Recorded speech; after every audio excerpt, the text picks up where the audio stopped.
მოუთესრიგებელი ეზო და მძიმე საყოფაცხოვრებო პირობები. Ამ სიტუაციაში ტაბიძის ქუჩაზე 5 სართულიანი კორპუსის მობინადრეები დიდი ხანია იმყოფებიან, თუმცა წყობით ლოდინს უკვე აღარ აპირებენ.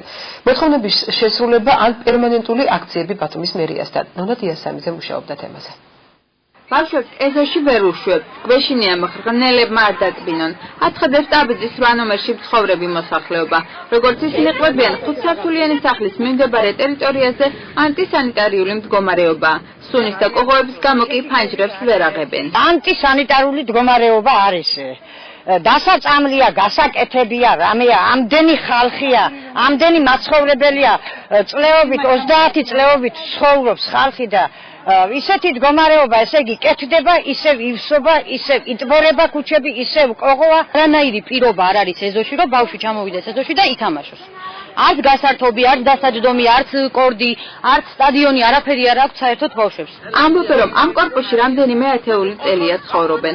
პრობლემების მოგვარება რამდენჯერმე საკუთარი ძალებით სცადეს, თუმცა მათი მცდელობა საკმარისი არ აღმოჩნდა.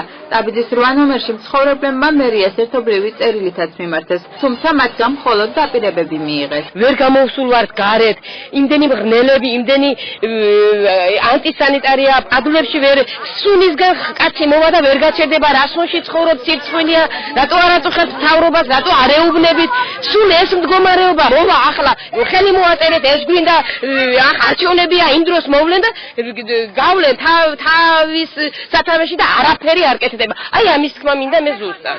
მოსახლეობა სახლის გვერდით არსებულ ჩოხში გზის გაყვანასაც აპროტესტებს.